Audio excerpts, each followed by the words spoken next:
नमस्कार मंडळी, कथा समजण्यासाठी व्हिडिओ शेवटपर्यंत पहा आणि चॅनलला सबस्क्राईब करा. फादर्स लव्ह भाग 9. तो त्या हॉटेलच्या आत जाणार इतक्यात रघु त्याच्याकडे आला आणि म्हणाला की बॉस, तुम्ही 2 बॉडीगार्ड तुमच्यासोबत घ्या. मग त्याने रघुला सांगितलं की नाही, मला अंगरक्षकांची गरज नाही. माझा इथे कुणी शत्रू नाही. मी असा राजकीय नेता नाही की ज्याला बॉडीगार्डची गरज पडेल. माझी ओळख कुणालाच माहीत नाही, हे तुला चांगलेच माहीत आहे. त्यामुळे जास्त टेन्शन घेऊ नको. त्याच्याबद्दल जाणून घेऊया. त्याचे नाव अर्णव रंधावा आहे. तो एक व्यापारी आहे. आज त्याची आणि रतीची ब्लाइंड डेट आहे. रतीला सहज ओळखता यावे म्हणून रतीच्या आजीने त्याला रतीचा फोटो पाठवला होता. त्याचे वय 25 वर्षे आहे. तो खूप देखणा आहे.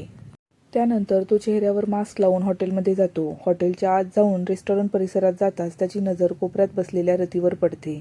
रतीला पाहताच तो क्षणभर तिच्या सौंदर्यात हरवून जातो. रती त्याला खूप सुंदर दिसत होती. यावेळी रती तिच्या पुस्तकात मग्न होती. जणू ती तिच्या परीक्षेची तयारी करत आहे. जणू काही ती तिथे ब्लाइंड डेटसाठी नाही तर फक्त तिचा अभ्यास करायला आली होती असं वाटत होतं. रतीला पाहून अर्णव हसला. त्यानंतर तो हळूहळू पुढे सरकतो आणि कोणताही आवाज न करता जाऊन रतीच्या समोरच्या खुर्चीवर बसतो. कुणीतरी तिच्याकडे पाहत आहे हे रतीला समजताच तिने तिचे पुस्तक थोडं खाली करून वर पाहिलं आणि तिचे डोळे अर्णवच्या तपकिरी डोळ्यांना भेटतात. अर्णवला पाहताच ती क्षणभर त्याच्याकडे पाहत राहते. पण तेवढ्यात एक वेटर अर्णवकडे येतो आणि त्याला विचारतो, सर, तुम्हाला काय घ्यायचे आहे? तेव्हा अर्णव वेटरला फक्त थंड पाणी आणायला सांगतो. रती अर्णवकडे लक्षपूर्वक पाहत असते. ती मनात विचार करते की मला असे वाटते की ही माझी ब्लाइंड डेट आहे आणि तो खूपच देखणा देखील आहे, पण तो देवराजपेक्षा थोडा कमी देखणा आहे. तो थंड आणि शांत राहतो, पण त्याच्याकडे बघून असे वाटत नाही की त्याच्यात गर्विष्ठ आणि थंड व्यक्तिमत्व आहे. ती यावेळी देवराजचा विचार का करते? समोर बसलेला अर्णव तिच्याकडे बघत फक्त हसत होता. स्वतःकडे असं बघून हसणं रतीला थोडं अस्ताव्यस्त वाटत होतं. जेव्हा रतीला दिसले की तो माणूस तिच्याकडे पाहून हसणे थांबवत नाही तेव्हा ती त्याच्याकडे पाहते, कारण आता रतीला राग येऊ लागला होता. आता तिला वाटते की आज ब्लाइंड डेटवर येणारा हा माणूस नाही. तेवढ्यात तो म्हणतो, अरे ब्युटिफुल, कशी आहेस? ती तिचं पुस्तक बंद करून बाजूला ठेवते आणि त्याला विचारते, सर, तुम्ही चुकीच्या टेबलवर आलात का? मग रतीचे ऐकून अर्णव हसत म्हणाला, मिश रती मिश्रा, तू ब्लाइंड डेटवर आली होतीस का? अर्णवची बोलणे ऐकून रती आश्चर्यचकित झाली आणि होकारात मान हलवून म्हणाली, होय, तुम्ही मिस्टर अर्णव रंधावा आहात का? अर्णव रतीचे ऐकतो तेव्हा तो पुन्हा हसला आणि हात पुढे करून म्हणाला, हाय, माझे नाव अर्णव आहे. मीच तुझी ब्लाइंड डेट आहे. रती तर फक्त डोळे विस्पारून त्याच्याकडे एकटक पाहत होती. पण मग ती आपले विचार झटकून टाकते आणि त्याला हँडशेक करते. रती अजूनही डोळे विस्पारून त्याच्याकडे पाहत होती, कारण तिच्या आजीने तिला सांगितले होते की त्याचे कुटुंब खूप श्रीमंत आणि सामर्थ्यवान आहे, पण त्या मुलाचा आधी घटस्फोट झाला आहे. पण अर्णवकडे बघून तो घटस्फोटी आहे असे वाटत नव्हते आणि आजीने त्याच्याबद्दल सांगितले होते की तो खूप रागीट, उद्धट आणि हट्टी आहे, पण त्याच्याकडे बघून तो तसा अगदीच नाही असे वाटले. रतीला वाटले की आजीने सांगितल्याप्रमाणे तो खरोखर असता तर ती त्याच्यासोबत जास्त वेळ बसू शकली नसती. पण घरातून बाहेर पडताना जे काही वाटलं होतं त्याच्या विरुद्ध घडत होतं. कुठे तिने विचार केला होता की ती लवकर घरी निघून जाईल, पण इथे तर दोघंही दिवसभर हसत मुखाने आपापल्या कामाबद्दल आणि आयुष्याबद्दल बोलले आणि डिनर पण सोबत केला आणि दोघांना बघून असं वाटत होतं की लहानपणीचे 2 मित्र भेटले आहेत. दोघांच्याही ओठांवर हसू आलं होतं. दुसरीकडे संध्याकाळी देवराज जेव्हा त्याच्या घरी पोहोचतो तेव्हा त्याला दिसले की आजूबाजूला शांतता पसरली होती आणि थोडासा अंधार होता. पिवळ्या रंगाचे मंद दिवे जळत होते. आज त्याच्या खूप मीटिंग होत्या आणि त्याचवेळी तो त्याच्या कामात खूप व्यस्तही होता. त्यामुळे त्याच्या चेहऱ्यावर थकवा स्पष्ट दिसत होता. पण त्याची आभा पूर्वीसारखीच धोकादायक होती आणि त्याच्या चेहऱ्यावर कोणतेही भाव नव्हते. तो डोळे वर करून आजूबाजूला पाहतो. त्यानंतर तो त्याच्या खोलीत जातो, फ्रेश होतो आणि काही वेळाने त्याच्या अभ्यासाच्या खोलीत जातो आणि आपले काम करू लागतो. काही वेळाने एक सेवक येऊन त्याला जेवायला सांगतो. म्हणून देवराज म्हणतो आणि त्याचा लॅपटॉप बंद करतो आणि मग रूमच्या बाहेर येतो. पण तो येऊन जेवणाच्या टेबलवर त्याच्या खुर्चीवर बसतो. तोच एक नोकर त्याच्या मुलाला घेऊन येताना त्याला दिसला. विवानने त्याच्या वडिलांना पाहताच तो खूप आनंदी होतो आणि म्हणतो, बाबा, तुम्ही आलात? विवानला पाहून देवराजने मान हलवली आणि त्याला आपल्या मिठीत उचलून खुर्चीवर बसवले. यावेळी वडील आणि मुलाच्या चेहऱ्यावर एक सुंदर हास्य होते. जेवणाच्या टेबलवर दोघे पितापुत्र बसलेले पाहिल्यावर बटलरने पटकन देवराजच्या ताटात आणि नंतर विवानच्या ताटात जेवण ठेवले. देवराज आपल्या चमच्यात अन्न घेऊन जेवणारच असतो की एकदा त्याने आजूबाजूला पाहिले तर त्याला रती कुठेच दिसत नाही. म्हणून त्याने बटलरला विचारले. देवराजचे बोलणे ऐकून बटलर थोडासा संकोचून म्हणाला की मॅडम मिश्रा दुपारपासूनच घराबाहेर गेल्या आहेत. त्या म्हणाल्या होत्या की आज त्या त्यांच्या मैत्रिणीसोबत लंच आणि डिनर दोन्ही करेल. विवान जेव्हा वडिलांचे म्हणणे ऐकतो तेव्हा त्याचे लक्ष वडिलांकडे जाते. मग तो म्हणतो, ते परी आज ब्लाइंड डेटवर गेली आहे. तिला सांगणारा मीच होतो ब्लाइंड डेटवर जाण्यासाठी. मी ऐकले आहे की तू पण लग्न करणार आहेस आणि माझी परी ज्या व्यक्तीवर प्रेम करत होती तो देखील आता लग्न करणार आहे. तर कोणीतरी असावं जो माझ्या एंजलवर प्रेम करेल आणि मी माझ्या एंजलला आज त्या व्यक्तीसोबत डिनर करायला सांगितले आहे. जर माझ्या एंजलला ती व्यक्ती आवडली तर मी तिला त्याच्याशी लग्न करायला सांगेन आणि ती एका चांगल्या व्यक्तीस पात्र आहे. विवानचे बोलणे ऐकून देवराजला धक्काच बसला आणि आपापच तो गडबडतो. ती ब्लाइंड डेटला गेली होती. मग बटलर विवानचे ऐकतो तेव्हा तो देखील हसत हसत म्हणतो की विवान बाबा बरोबर बोलत आहेत. शेवटी मॅडम मिश्रा खूप छान मुलगी आहे आणि खूप सुंदर आणि चांगल्या स्वभावाची आहे.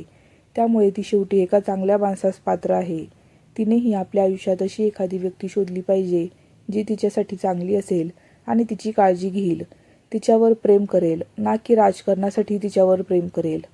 बटलरचे बोलणे ऐकून विवान हसतो आणि आपले ओठ देवराजच्या दिशेने थोडेसे बाहेर काढतो आणि म्हणतो, बाबा, अंकल बटलर बरोबर आहे. जेव्हा माझ्या एंजलचे लग्न होईल तेव्हा ती तुम्हाला आणि इतर सर्वांना लग्नाची मिठाई देईल. देवराज जेव्हा विवानचे म्हणणे ऐकतो तेव्हा तो आपले डोळे घट्ट बंद करतो आणि त्याचे ओठ आवळतो. देवराज टक लावून पाहतो आणि त्याच्या मुलाच्या चेहऱ्याकडे काळजीपूर्वक पाहतो. ज्याच्या लहान चेहऱ्यावर देवराजसाठी एक गोंडस आणि छेडछाड करणारा हास्य होतं.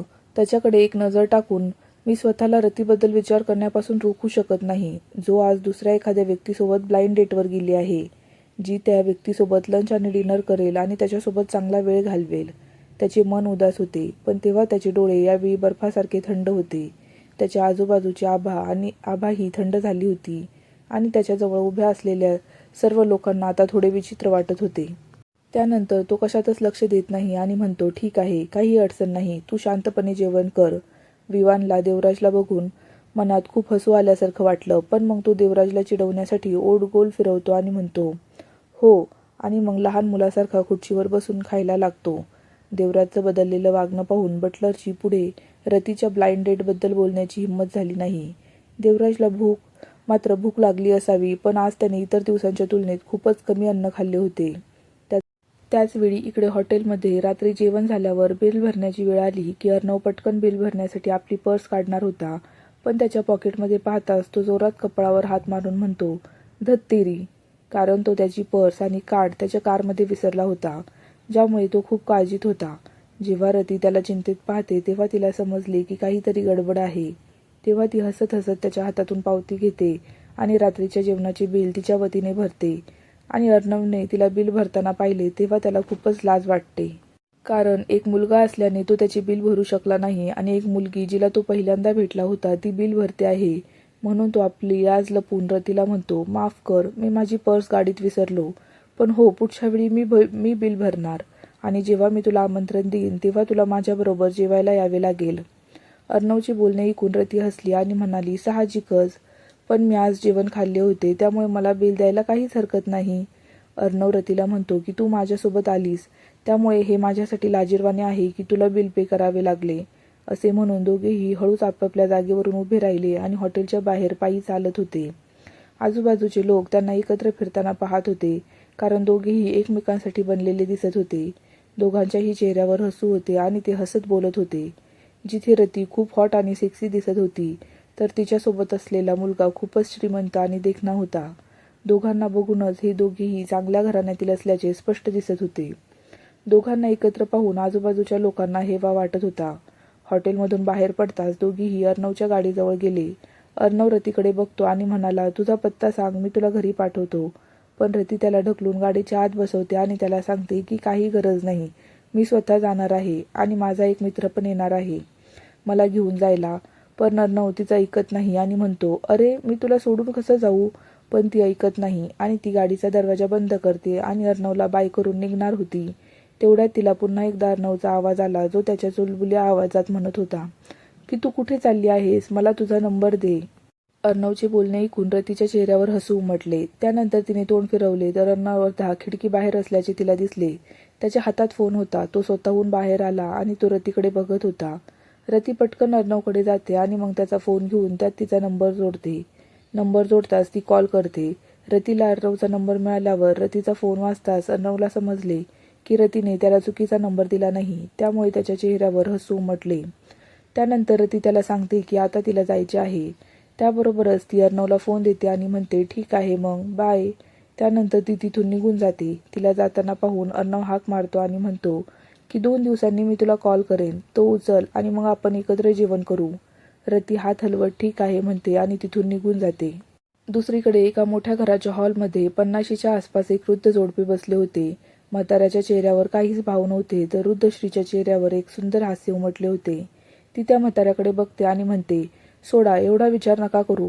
आता तो आपला नातू आहे आणि लवकरच आपण त्याला आपले आडनाव देऊ.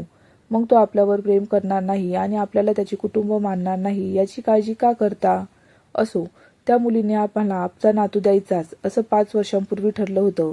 काहीही झाले तरी आम्ही तिला 1 नव्हे तर 20 लाख रुपये दिले आहेत. मग ती आमच्या नातवाला आमच्याकडून कशी हिरावून घेऊ शकते? आणि आता याबद्दल जास्त विचार करू नका. याबाबत आपण देवराजशी बोलू. रात्री 9 वाजता रती घरी आल्यावर सर्वप्रथम ती तिच्या मुलाच्या खोलीत त्याला पाहण्यासाठी जाते, जो त्याच्या शाळेचा गृहपाठ करत होता. रतीला डोळ्यांसमोर पाहताच तो आनंदी होतो आणि धावत जाऊन रतीच्या पायाला चिकटून बसतो. ते पाहून रतीच्या ओठांवर एक गोड हसू उमटते आणि ती खाली वाकते. विवानला आपल्या मिठीत घेते आणि त्याच्या गालावर किस घेते. त्यानंतर ती विवानला बेडजवळ घेऊन जाते आणि त्याला आपल्या मांडीवर बसवते. त्याला स्वतःबद्दल आणि अर्णवबद्दल सर्व काही सांगते. अर्णवबद्दल ऐकून विवान खुश होतो. त्यानंतर तो रतीला सांगतो की एके दिवशी तो रतीसोबत अर्णवला भेटायला येईल. आणि फ्रेश होऊन केस सुकवल्यावर ती मनात विचार करते की परवा तिची परीक्षा आहे. त्या परीक्षेनंतर ती नोकरीत कायम होईल. केस सुकवल्यानंतर रती स्टडी रूममध्ये गेल्यावर तिला दिसले की खोलीत एक मंद पिवळा दिवा जळत होता. काही वेळ ती तिच्या जागेवर तशीच उभी राहते. मग तिची नजर एका सोफ्यावर जाते जिथे देवराज बसून आपलं काम करत होता, ज्याला पाहून ती शॉक होते. त्याने हातात कागदपत्रांची फाईल धरली होती. पिवळा प्रकाश त्याच्या चेहऱ्यावर पडत होता, त्यामुळे त्याचा गोरा आणि थंड चेहरा चमकत होता. यावेळी तो स्टडी रूममध्ये असेल असे रतीला अपेक्षित नव्हते. देवराजकडे पाहण्याची हिंमत तिच्यात नव्हती. तिला वाटत होते की हल्ली तो नेहमी घरीच असतो. रतीने संकोचपणे देवराजसमोर डोके झुकवले आणि त्याला हॅलो म्हणाली. त्यानंतर तिने देवराजकडे न पाहण्याचा प्रयत्न केला, कारण काल रात्री काय घडले ते तिला आठवायचे नव्हते. देवराजने रतीचा आवाज ऐकून वर पाहिले आणि रतीला पाहून तो आश्चर्यचकित झाला. त्यानंतर त्याने होकारार्थी मान हलवली आणि मग तो त्याचं काम करू लागला. रतीला देवराजच्या असं डोकं हलवायची सवय झाली होती, कारण तिला माहीत होतं की देवराज नेहमीच असाच असतो. त्याला जास्त बोलायची सवय नव्हती आणि नेहमी त्याच्या चेहऱ्यावर थंड भाव ठेवत असे. त्याला असे पाहून तिला वाटले की देवराजचा मूड चांगला नाहीये. त्यानंतर रती त्याच्याकडे पूर्णपणे दुर्लक्ष करते आणि बुक शेल्फजवळ जाऊन तिची पुस्तकं शोधू लागते. तिने तिथून 2-3 पुस्तके घेतली होती, पण खूप उंच असलेले पुस्तक तिला घेता येत नव्हते. पण पुन्हा तिचा हात त्याच्या जागी पोहोचू शकला नाही. ती स्वतःला उंच करण्याचा प्रयत्न करत होती, तेव्हा अचानक तिच्या मागून एक काळी सावली तिला पूर्णपणे झाकून गेली. रतीला देवराज मागे जाणवताच तिचं हृदय जोरात धडधडत होतं. तिची पाठ त्या माणसाच्या मजबूत छातीकडे झुकली होती. देवराजने हात वर करून बुक शेल्फमधून पुस्तक बाहेर काढले. त्यामुळे तिला त्याच्या दोन्ही हातांच्या बोटांचा स्पर्श झाला आणि त्यांचे चेहरे एकमेकांच्या अगदीच जवळ आले. बोटांच्या अशा स्पर्शामुळे रतीला क्षणभर विजेचा झटका बसल्यासारखा वाटतो आणि त्यामुळे तिने तोंड फिरवताच त्यांची नाकं एकमेकांवर आदळली आणि त्यांच्या ओठांमध्ये फक्त 1 इंच अंतर होतं. त्यांचे गरम श्वास एकमेकांच्या चेहऱ्यावर पडत होते. दोघांचे डोळे एकमेकांत अडकले होते. रती श्वास घेत होती आणि तिने स्वतःवर ताबा मिळवला आणि चटकन देवराजपासून काही अंतर ठेवले, कारण या माणसाने तिचा पुन्हा एकदा गैरसमज करून घ्यावा असे तिला वाटत नव्हते. ती फक्त तिच्या वाढलेल्या हृदयाचे ठोके नियंत्रित करण्याचा प्रयत्न करत होती. तेवढ्यात अचानक तिच्या कानात देवराजचा आवाज आला, जो म्हणत होता, तुला हे पुस्तक हवे आहे का? रतीने पटकन एक पाऊल मागे घेत देवराजच्या हातातून पुस्तक घेतलं आणि होकारार्थी मान हलवली आणि शेल्फकडे झुकली. ती तिथून निघणार होती तेव्हा तिला देवराजचा थंड आवाज ऐकू आला, जो म्हणत होता, तो कोण आहे? तो तुझा ब्लाइंड डेट आहे का? रतीला विचारताना त्याचा आवाज खूपच थंड आणि भीतीदायक होता, पण त्याने आपल्या आतील मत्सराची भावना चेहऱ्यावर येऊ दिली नाही. देवराजचे बोलणे ऐकून रती उठली. देवराजला तिच्या ब्लाइंड डेटबद्दल कळेल याची तिला अजिबात अपेक्षा नव्हती. हा विचार करायला तिला एक क्षणही लागला नाही की विवानने त्याला हे सांगितले असावे. तिने तिच्या पुस्तकावरची पकड घट्ट केली आणि स्तब्ध झाली. पण तिचे डोळे खाली होते आणि ती व्यक्ती, ठीक आहे, ती माझ्यासाठी पात्र आहे. रतीचे बोलणे ऐकून देवराजच्या चेहऱ्यावरचे हावभाव कडक झाले आणि तो आपली पावले मागे घेतो. त्याचा श्वास खोलवर चालला होता, पण तो त्याच्या आतल्या भावनांवर ताबा ठेवण्याचा प्रयत्न करत होता. रती जेव्हा देवराजला त्याची पावले मागे घेताना पाहते तेव्हा तिने सुटकेचा निश्वास सोडला. तेव्हा तिला देवराजचा खोल आवाज ऐकू आला, तू तुझ्या खोलीत जा. पण ती दरवाजाजवळ पोहोचताच देवराजने रतीला थांबवून विचारले, तुला अजूनही सॅम आवडतो का? देवराजचे बोलणे ऐकून रती कुठेतरी हरवून जाते. अखेर सॅम तिचे पहिले प्रेम होता. पण ती लवकरच तिच्या भावनांवर नियंत्रण ठेवते आणि जोरात डोके हलवते आणि देवराजशी हळू आवाजात बोलते. 5 वर्षांपूर्वी मी गरोदर असताना आमचे नाते संपुष्टात आले. आता माझे त्याच्यावर प्रेम आहे की नाही यांनी काहीही फरक पडत नाही. जेव्हा देवराजने तिचे म्हणणे ऐकले तेव्हा तो फक्त म्हणाला की ठीक आहे. मग रतीने देवराजला विचारले. विचारण्याआधी ती संकोचली होती, पण मग तिने जरा धीर धरला आणि देवराजला विचारले, तू आणि मिस ठाकूर खरंच लग्न करणार का? रतीचे बोलणे ऐकून देवराजने रतीकडे एक नजर टाकली, पण रती फक्त त्याच्या डोळ्यांकडे पाहून घाबरली आणि पटकन तिचा हात हलवत त्याला समजवण्याचा प्रयत्न करत म्हणाली, प्लीज माझा गैरसमज करून घेऊ नकोस. मला एवढंच जाणून घ्यायचं होतं की तुझं लग्न झाल्यावर मला इथून जावं लागेल आणि इथून पुढे जाण्यासाठी मी स्वतःला मानसिकदृष्ट्या तयार करू शकेन. याशिवाय तुझ्या आयुष्याबद्दल काही जाणून घेण्याचा माझा कोणताही हेतू नाही. रतीचे बोलणे ऐकून देवराजला धक्काच बसला. त्याच्या चेहऱ्यावरचे हावभाव पाहून देवराजला रतीचे शब्द आवडले नाही तसे दिसून होते. तीच रती त्याच्या विचारांपासून बेफिकीर आता पटकन तिथून निघून जायच्या विचारत होती. पण तेवढ्यात तिला देवराजचा संतप्त आवाज ऐकू आला, थांब. रती त्याचं ऐकून थांबली आणि ती देवराजकडे पाहू लागते. देवराज तिच्याकडे बघतो आणि म्हणतो की तुला ब्लाइंड डेटवर जाण्याची परवानगी नाही. देवराजचे बोलणे ऐकून रतीला धक्का बसला आणि ती देवराजला भुवया उंचावत विचारते, का? देवराज हे का बोलतोय हे रतीला समजत नव्हते. पण ती देवराजला पुढे काहीच विचारत नाही आणि देवराजलाही रतीच्या प्रश्नांचे उत्तर द्यावेसे वाटले नाही. त्यामुळे त्यामागे कोणतेही कारण नसल्याचे त्यांनी सांगितले. दुसऱ्या दिवशी रती आणि तिची जिवलग मैत्रीण जान्हवी दुपारी कॅफेटेरियामध्ये त्यांच्या टेबलवर एकत्र बसून चहा घेत होते. तेव्हा रतीचा उदास आवाज जान्हवीच्या कानावर पडला आणि तिने विचारले, जान्हवी, जर तुम्ही कुणाच्या घरी भाड्याने राहत असाल आणि तुम्हाला बाहेर कुठेतरी जाऊन कुणाला भेटायचे असेल, पण त्या घरचा मालक तुम्हाला घराबाहेर पडू देत नाही, मग तो असं का करत असेल? जान्हवी, हा काय फालतू प्रश्न आहे? रतीचं बोलणं ऐकून जान्हवी म्हणते आणि ती त्याला सांगते की जर त्या व्यक्तीने तुला ब्लाइंड डेटवर जाण्याची परवानगी दिली नाही आणि लग्न केले तर? जान्हवी रतीच्या ऐकते आणि तिच्या विचित्र नजरेने रतीकडे पाहते आणि मग चहा पिताना ती म्हणाली, तुला मला याविषयी विचारण्याची गरज आहे का? यानंतर ती डोळे मिचकावत म्हणाली की जर तो माणूस असे बोलत असेल तर त्याचा एकच अर्थ आहे, त्याला मी आवडते आणि मी दुसऱ्या पुरुषाशी जवळीक साधणे त्याला आवडत नाही आणि त्या माणसाला तू दुसऱ्या कुणाशी लग्न करावेसे वाटणारही नाही. मूर्ख मुली, तुला अशा गोष्टी विचारण्याची गरजही नाही. जान्हवीचे बोलणे ऐकून रतीला धक्का बसतो आणि क्षणभर ती थांबते आणि स्वतःला बडबडण्यापासून रोखू शकत नाही. ती मनात म्हणते, देवराजला ती आवडते का? मग ती हात हलवत म्हणाली, नाही, ही फक्त माझ्या मनाची कल्पना आहे. हे पूर्णपणे अशक्य आहे. नाही, त्याला मी आवडूच शकत नाही. जान्हवीला रतीचे बोलणे विचित्र वाटले म्हणून तिने पटकन कॉफीचा कप खाली ठेवला. टाळ्या वाजवत म्हणाली, अरे, तुझ्यासोबत हे सगळं होत नाहीये. आणि आधी मला सांग, तू कोणत्या माणसासोबत राहतेस? मला सांग. मला विवांच्या वडिलांची माहिती मिळू नये म्हणून तू मला तुझ्या घरी येऊ देण्यास नकार दिलास. तू माझ्यापासून काय लपवत आहेस? जान्हवीचे बोलणे ऐकून रती घाबरते आणि तिच्या दबक्या आवाजात म्हणते, नाही, तू जे विचार करत आहेस तसे काही नाही आहे. रतीचे ऐकून जान्हवी एक्सायटेड झाली होती म्हणून तिने त्याला विचारले की तो कोण आहे? यावेळी जान्हवीने तिचे दोन्ही हात त्याच्या छातीवर टेकवले होते. तो देखणा आहे का? तो गोरा आहे की गडद त्वचा आहे? तो उंच आहे का? तो श्रीमंत आहे की मग गरीब आहे? मला सांग, तू माझ्यापासून काय लपवू पाहते आहेस? जान्हवीचे बोलणे ऐकून रतीला धक्काच बसला आणि ती तिच्याशी काहीतरी बोलणार इतक्यात त्या दोघींच्या लक्षात आले की LED टीव्ही स्क्रीनवर एक बातमी वाजत आहे. ती बातमी पाहून तिची नजर टीव्हीच्या स्क्रीनवर स्थिर राहते. रतीचा श्वास थांबला होता कारण एकच बातमी तिथे चालू होती, ती म्हणजे राष्ट्रपतींच्या कार्यालयात नुकताच बॉम्बस्फोट झाला आणि यामुळे राष्ट्रपतींना खूप दुखापत झाली असून अनेक लोक जखमी झाले असून 3 लोकांचा मृत्यू झाल्याचे सांगण्यात आले आहे. हे सर्व ऐकून तिथले सगळेच हादरले आणि रतीला काय झाले ते समजत नव्हते. पत्रकार पुन्हा एकच सांगत होते, अध्यक्ष कसे आहेत त्यांच्याबद्दल अजून काहीही बातमी नव्हती. त्याला किती दुखापत झाली हे कोणालाच माहीत नव्हते. जान्हवीचे लक्ष त्या बातमीकडे जाते. जान्हवीच नाही तर तिथे उपस्थित असलेल्या प्रत्येकाचे लक्ष त्या बातमीकडे जाते. ही बातमी बघून सगळ्यांनाच धक्का बसला. तर रती स्वतःशीच बडबडत होती. त्याला ही दुखापत झाली आहे का? तिचे हृदय तिच्या घशात आले होते. तिला का माहीत नाही पण तिचे मन खूप घाबरले होते. मग जान्हवी म्हणाली, अरे देवा, काय झाले? अध्यक्ष साहेब खरंच दुखावले गेले का? पण रती अजूनही टीव्हीच्या पडद्याकडे एकटक पाहत होती. देवराज जखमी झाल्याचे केवळ बातम्यांमध्ये दाखवले जात असले तरी अद्याप त्याचा कोणताही व्हिडिओ समोर आलेला नव्हता. रतीला पाहताच जान्हवीने विचारले, काय झालं तुला? तुझा चेहरा इतका फिका का पडलाय?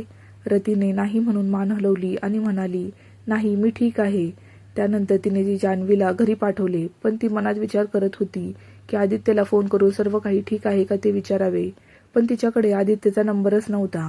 रती अजूनही तिच्या विचारातच गढून गेली होती. जेव्हा तिचा फोन वाजायला लागतो त्यामुळे ती तिच्या विचारांतून बाहेर येते. पण फोनवर अनोळखी कॉल पाहून ती आधी फोन उचलत नाही. पण मग काहीतरी विचार करून तिने कॉल उचलला. पण तिने कॉल उचलताच पलीकडून एका माणसाचा मोठा आवाज ऐकू येतो. मिस मिश्रा. बोलणाऱ्याचा आवाज रतीला चांगलाच माहीत होता. आवाज इतर कुणाचा नसून आदित्यचा होता. हा आवाज ऐकून रती म्हणते, आदित्य, तुम्ही सर्व ठीक आहात ना? आणि मी ऐकले आहे की प्रेसिडेंट साहेब जखमी झाले आहेत. पण नंतर आदित्य तिला सांगतो की प्रेसिडेंट सर खूपच गंभीर जखमी आहेत. म्हणूनच आम्हाला तुमच्या मदतीची गरज आहे. मी तुमच्यासाठी गाडी पाठवली आहे. लवकरात लवकर तुमच्या ऑफिसमधून बाहेर या आणि त्या गाडीत बसा. मग तुम्ही त्या ठिकाणी या, प्रेसिडेंट सरांना जिथे ठेवले होते. रतीने कॉल डिस्कनेक्ट केला आणि पटकन ऑफिसमधून बाहेर पडते. सर्वांचे लक्ष रतीकडे जाते कारण ती यावेळी खूप घाबरलेली होती आणि शांतपणे जात नव्हती. ती तिथून पळत असल्याने चुकून एका वेटरलाही ती धडकते. काही वेळाने रतीची गाडी जंगलाच्या मधोमध जाते. दुसरी कोणतीही गाडी त्या भागाकडे जाऊ शकणार नाही याची विशेष काळजी घेण्यात आली होती आणि रतीची गाडी जंगलाच्या मधोमध जाऊन एका लाकडी घराबाहेर थांबली. रती कारमधून बाहेर येताच तिला आदित्य त्या घराबाहेर उभा असलेला दिसला आणि घराला चारही बाजूंनी अंगरक्षकांनी झाकून टाकले होते जेणेकरून शत्रूंकडून घराबद्दल कुणालाही माहिती मिळू नये. रती पटकन गाडीतून उतरून आदित्यकडे जाते तेव्हा आदित्य तिला हॅलो म्हणतो. त्यानंतर ती आदित्यला तिच्या दबक्या आवाजात विचारते, अध्यक्ष सर कसे आहेत? पण आदित्य काहीच बोलत नाही. आदित्यची अवस्था पाहून रतीला नक्कीच काहीतरी गडबड आहे हे समजले होते कारण आदित्यच्या अंगावरही अनेक जखमा होत्या आणि त्याच्या कपड्यांवरही रक्त होते. आदित्य रतीला त्याच्याकडे बघताना दिसला आणि तिला सांगतो की सर, ते सध्या ठीक आहेत पण तुमचे इथे येणे गरजेचे होते. रतीला आदित्यचे बोलणे चांगलेच समजत होते म्हणून ती आदित्यला विचारते, मला काय काम करावं लागेल? आदित्य तिला सांगतो, मी कोणत्याही सेवकावर विश्वास ठेवू शकत नाही. आता या बॉम्बस्फोटामागे एका नेत्याचा हात असल्याचे समोर आले आहे. त्यामुळे मी कोणताही धोका पत्करू शकत नाही आणि तुझे काम त्यांची काळजी घेणे आहे. कपडे धुणे, स्वयंपाक करणे आणि इतर लहान गोष्टी जसे की साफसफाई एक्सेट्रा. रतीला ही कामे आधी येत नसली तरी विवांचा जन्म झाल्यापासून रती ही सर्व कामे शिकली होती जेणेकरून ती स्वतःचे आणि तिच्या मुलाचे सर्व काम करू शकेल. रती नुकतीच आदित्यचे ऐकत होती की तिच्या अचानक तिच्या फोनवर एक नोटिफिकेशन येते. रतीने तिच्या फोनवर नोटिफिकेशन बघितले तेव्हा ती एक बातमी होती ज्यामध्ये लिहिले होते की प्रेसिडेंट साहेब एकदम बरे आहेत. रती ती बातमी काळजीपूर्वक बघते. तिला ही बातमी जरा विचित्र वाटली म्हणून ती आदित्यकडे लक्ष देऊन पाहते. आदित्य एकदा तिच्याकडे पाहतो आणि मग तो तिच्या फोनकडे पाहतो. रती त्याच्याकडे असे का पाहत आहे हे त्याला समजले. तो रतीला सांगतो की ही बातमी खरी आहे. ही बातमी मीच रिपोर्टरला दिली होती कारण हे अध्यक्ष सर आहेत. त्यांच्या सुरक्षेसाठी हे आवश्यक आहे. रतीने त्याचे ऐकले आणि होकारार्थी मान हलवली. रती आदित्यला टेन्शन घेऊ नकोस असे सांगते, मी त्यांची चांगली काळजी घेईन. रतीचे ऐकून आदित्यने मान हलवली आणि मग तिला घरात घेऊन गेला. घर आत फार मोठे नव्हतं. घरात फार माणसंही नव्हती. आतून वातावरण थोडं थंड आणि गंभीर होतं. जेव्हा रती घरात जाते तेव्हा सर्वत्र रक्त होते आणि रक्ताचा वास खूप होता. रक्त पाहून रती घाबरली आणि आदित्यला विचारले, कुठे आहे सर? आदित्य रतीच्या ऐकतो आणि तिला बेडरूममध्ये घेऊन जातो. बेडरूमच्या समोर जाऊन आदित्य दरवाजा ठोठावतो. कुणी दार उघडण्याआधीच आदित्य रतीला सांगतो, खोलीच्या आतील परिस्थिती थोडी भीतीदायक असू शकते म्हणून आधीपासूनच स्वतःला मानसिकरित्या तयार कर. रती आदित्यचे म्हणणे ऐकून मान हलवते. तेवढ्यात दरवाजा उघडतो आणि दोघेही खोलीत जातात. आतील दृश्य पाहण्यासाठी रती पूर्णपणे तयार झाली होती पण खोलीच्या आतील दृश्य पाहताच तिची पावले थबकली आणि ती 2 पावले मागे सरकली. काय झाले आहे देवराजला पाहूया पुढील भागात। नमस्कार मंडळी, कथा आवडत असल्यास चॅनलला लाईक, शेअर आणि सबस्क्राईब करायला विसरू नका। बेल आयकॉन प्रेस करा म्हणजे पुढील भागाची नोटिफिकेशन मिळेल। धन्यवाद।